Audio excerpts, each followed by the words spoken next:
integrity, the ability to keep the promises that you make to yourself. If you've been struggling to follow through and you set intentions all the time that you just don't back up, this is the perfect video for you to be watching. We're going to talk about my personal framework for integrity and how even if it's been years since you've really seen yourself step up and follow through on your commitments to your own self and to your health, you can get that integrity back.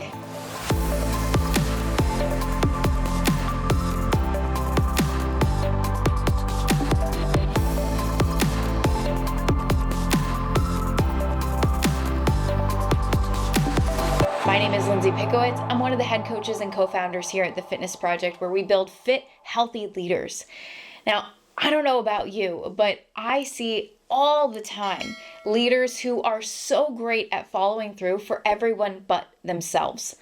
They will keep their promises and they will kill themselves to do it, but they won't keep their promises to themselves.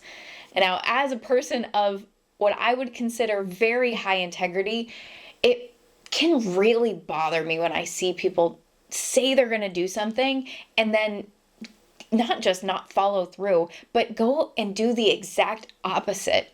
And it actually came to a head recently where I had so many of these conversations in a row where people had said they were going to do something and they did the total opposite, that I said, I need to have a conversation about this, about integrity, about follow through. But it also challenged me to examine within, why does this bother me? What about this triggers me? If you haven't heard, when something triggers you, it's actually a mirror to look deeper within yourself and ask the question, why does that bother you so much? What are you seeing in that other person that's bringing out that frustration or that anger in you? That's exactly what I did. So I thought about it, and what came to mind is that I would consider myself to be a very resilient person. I'm gritty. If I say I'm going to do something, by hell or high water, I am going to do it. I'm going to make it happen. I am going to fight to follow through because it's who I am. It's a part of my identity. But it wasn't always this way. I had times, many times in the past, where even with my relationship with food or my workouts, I'd say to myself, I'm definitely going to go do that tomorrow, or I'm not going to eat that thing tonight. And I would fail. I would really struggle to follow through. As I was examining myself through being triggered, I thought, well, how did I get to this point where I'm just that person who finds a way, who fights to follow through, who figures it out, who learns from her mistakes? As I examined and I asked myself that question, I came up with essentially a framework for personal integrity. That framework is what I want to share with you on today's special short episode of Conquer the Day, the podcast built to help you master your mind and your body so you can become a fit, healthy leader. It's actually quite simple. There's a 3-part framework that I've used to build and uphold my personal integrity. Because again, I'm human. There's times where maybe I overcommit, I say I'm going to do something and then I immediately regret it, knowing that I probably shouldn't have said that. I'm not going to be able to fully fulfill that. And if I do, it's going to take away from other things. But there's a really simple framework that I go back to over and over again that helps me either keep my promises to myself and to others, or helps me course correct if I start to notice myself falling into a pattern. If you want to have personal integrity and you want to be able to keep your promises to yourself, the first step is to set your sights on becoming the person who can follow through on the commitments they make to themselves. If you never set your sights on something better, then you're always going to be in a state of wishing things were better, but not actually committed to making them better. So as simple as it sounds, the first step is actually to set your sights on something better, to make a decision that this is an area that you actually need to consciously work on. Now, once you have set your sights and you see that, hey, this is an area I'm committed to improving, then you can move on to the second part of this personal integrity framework, which is to be extremely specific with the commitments you make. And I would say be extremely specific and intentional with the commitments that you make. I'm going to tell you a little story here, sidebar. I was studying the DISC, which if you aren't familiar with the DISC, it's a behavioral assessment, really helpful for understanding communication styles. And I was really assessing both myself, but also trying to get better at it for the sake of leadership, management, sales, coaching, etc. Through my research and through somebody actually coaching me on this process, I learned that I was a high I. An I stands for influence, and it's essentially the person who always wants to say yes. They like to get engagement. They like to hear from other people, connect with other people.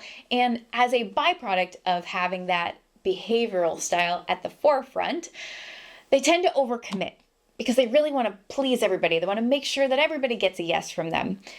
Unfortunately, for someone who's a high I, their weak point or their blind spot is that they tend to overcommit, and it bites them in the butt later when they're either burnt out or they can't keep their commitments and they end up letting other people down.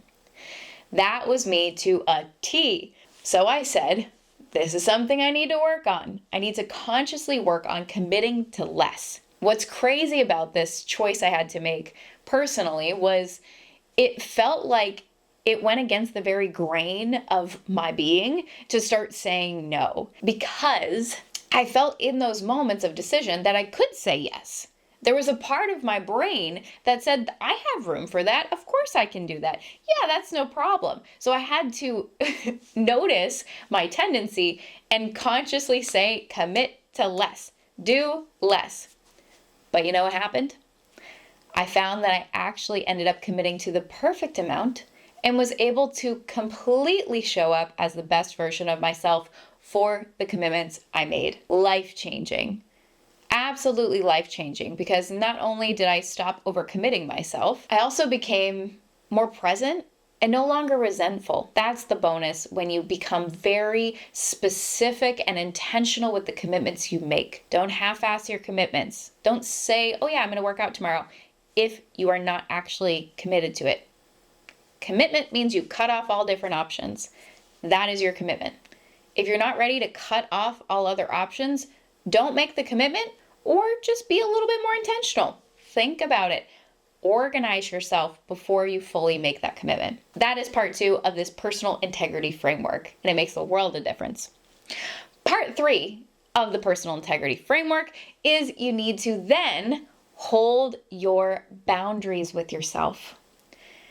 If you have made a commitment and you've been specific and you've been intentional and you've really thought it through, hold your ground. That means with yourself and with others as needed. If you said, I am going to work out for 30 minutes tomorrow, and this is the workout I'm going to do, and here's how I'm going to set myself up for success, and you get to that time, let's say you don't feel like it, or somebody asks if they can put a meeting on your calendar, you have to be able to hold your ground. Again, this isn't something that is you being nasty or negative or cutting people off or being harsh. It's you learning how to uphold your own integrity, first for yourself and then for others, because that's the way that you need to lead. If you can't lead yourself, if you can't hold yourself to your own promises, then how on earth are you reliable for others? How on earth are you going to feel good about yourself? So you have to hold your ground. It's going to be uncomfortable at first, I promise. As someone who had to work on this, I promise it will be uncomfortable. Whether it's that you have to say no to somebody else, or you just have to keep saying yes to yourself and force yourself to follow through, it will pay off. That's really it. And then you repeat. So again, the 3-part framework for developing personal integrity and learning how to keep your promises to yourself is, number 1, set your sights on becoming someone who follows through. Second, be extremely specific and intentional with the commitments that you do make. And third, hold your ground. Once you've made your commitment, hold yourself to it. And the last piece I'll give you is a little bonus, because I guarantee you're human as well, and you will probably make mistakes. You'll probably make errors as you start practicing this. Maybe you end up accidentally saying yes to something that you shouldn't have said yes to, or perhaps you end up trying to hold your boundaries and you're a little harsh. My bonus for you as you're learning to build this integrity and build that resilience back is to simply communicate when you've made errors. This, again, is something that made the world of difference, which is why I'm sharing it with you now. There are plenty of times where I didn't follow through on my own commitment to myself, or I said yes to somebody and I really didn't set the right maybe expectations for it. All I did in those moments was basically apologize. Apologize to myself. Like, hey, it's okay. Listen, Lindsay, I forgive you for not doing your workout today. Or I spoke with somebody who maybe I had overcommitted to. If I said, hey, absolutely, I'll get it to you tomorrow, because I was a little jumpy, but I wasn't thinking about how much I had already promised for today, then I'll go back to them and say, hey, I so appreciate your patience. It's actually going to take me the next 48 hours, but I'm going to work my butt off on this for you, and I'm going to make sure it's excellent by the time it lands in your hands. What you'll find through this process of communicating and learning is that most people aren't upset with you when you set a boundary. They only get upset with you when you don't properly communicate that boundary, or you don't communicate at all, and you have an unspoken expectation or unspoken resentment. So if you can really step up and start to communicate, voice what you need, voice what others can expect of you, that's going to make a world of difference for your ability to follow through on your own commitments to yourself.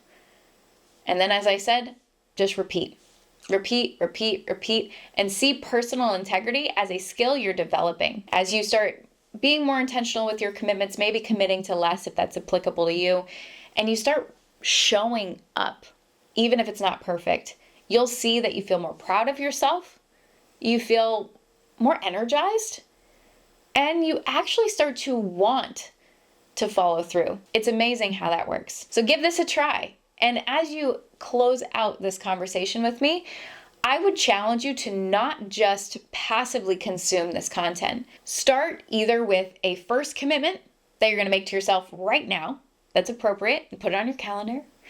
Or go ahead and if you're on YouTube with me, just comment your big takeaway. What was your golden nugget? What's your new commitment as you leave this conversation? What are you specifically going to work on, or what are you committed to? Put that in the comments below. And if you're listening on podcast or in some other platform, then I'd love to hear from you. Screenshot this podcast, post it on your stories on social media, and just let me know. How did this impact you? What did you take from this conversation? This isn't one-sided. I see you, I feel you, and I know that you can get better. I did it. You can do it too. No matter how long it's been since you felt like you really upheld your promises to yourself, you can get back to that point and you can become even better. That said, I will leave you here for today, and I look forward to hearing your takeaways from this episode. Coach Lindsey, out. Go out and conquer your day. Cheers.